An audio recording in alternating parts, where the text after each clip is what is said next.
Fred, good evening to you. As a whole, the campus is much quieter this evening than it has been since earlier this evening. That's when, for about an hour and a half, students, families, and others here on campus did shelter in place for about an hour and a half. The law school is where we are told someone called about an active shooter. Again, all of that did turn out to be a hoax.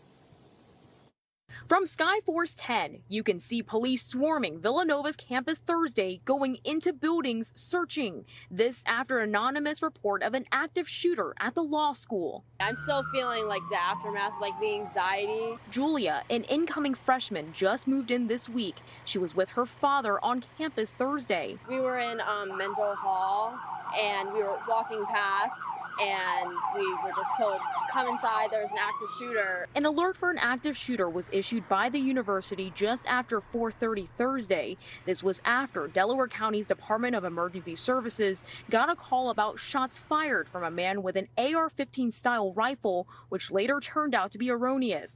Police from multiple agencies were on campus just before 5. Delaware County got another call at 5:06 about a gunshot wound, which was also unfounded.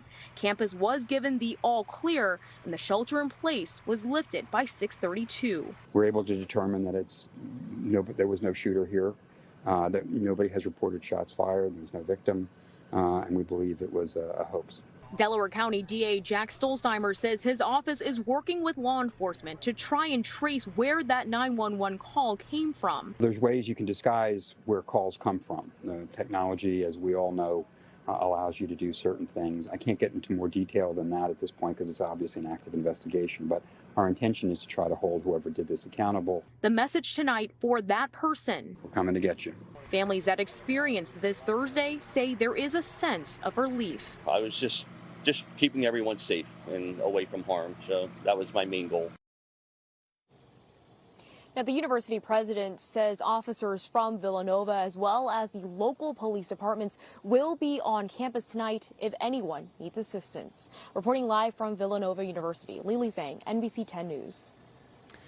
Fears, tears, and utter chaos ripped through Villanova's campus when the active shooter alert went out. NBC 10's Aaron Baskerville talked to students and parents about those tense hours that followed. A wide range of emotions, of course, out here tonight. Some were actually smiling when it was over. Others were simply in tears at the thought of what could have been. Certainly not the way students wanted to start off this school year. I saw a lot of people stand up and in a panic start to just mass exit towards me. Confusion and chaos at Villanova University. My daughter is safe. Your daughter's inside? Yeah, yeah. What's going through your mind and your heart right now, sir? Yeah. This father breaking down, too emotional to find the words. Families scrambled to get answers after a fake call about a shooting on campus. Officers from several agencies rushed to the scene as a stampede of scared students ran for their lives. Dad Joe Schmidt was in the middle of it all. We got up, we joined the crowd, and we were trampling over a lot of these folding chairs. They just started to go down, and people started falling over chairs. At the time of the call, hundreds of freshmen and their families were at a mass on campus. They saw the president be whisked off the stage, and the next thing they knew, everybody was just stampeding towards them. Many are moving in now, but a sea of law enforcement took away any early excitement about starting college this week. Well, what you hear is just run. And so that's what I did. I ran. Students and their families sheltered in buildings for nearly 2 hours. We were there as officers allowed them to leave and reunite with loved ones. Shortly after, the school held a blessing for students. Hundreds showed up to be together. How are you just feeling now? I'm shaking. I'm shaking. I never would have expected. I'm sitting at a mass, on a beautiful day.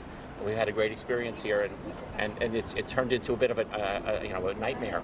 School leaders tonight canceled all activities on campus, saying they are blessed no one was seriously hurt.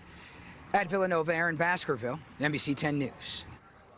And I'm Miguel Martinez-Valle here in the Live Center. There was a similar scary situation at the University of Tennessee, Chattanooga. So that happened on the campus. Officials tell us someone made a call to 911 about an armed person at the school. You can see some of the video there of the police response, a massive response on that campus as well. The university sent out an alert telling people to shelter in place. Police found no evidence of an active shooter, though.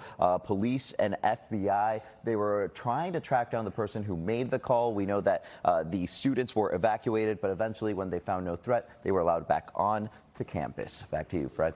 Okay, Miguel, thank you. And those false reports like today's threat on an active shooter are a dangerous trend known as swatting. It's when someone makes a false call to police reporting something like a bomb or active shooter. The FBI essentially defines swatting as a form of harassment to deceive an emergency service provider. The tipster wants police and emergency services to respond to a given address with a false report of an emergency. Now, one expert says the panic it causes can pose the biggest threat. The real danger is, as we saw in videos that people have recorded and news reports of people fleeing, and people get injured when this is happening. So, there are real world impacts to these false reports. No central agency had tracked swatting incidents or suspects until the FBI created a national database. This was back in 2023. A report by the Anti-Defamation League found that by 2019, there were an estimated 1,000 swatting incidents in the U.S. each year. Each incident is estimated to cost at least $10,000 to affected communities, not including investigations, property repairs, and counseling.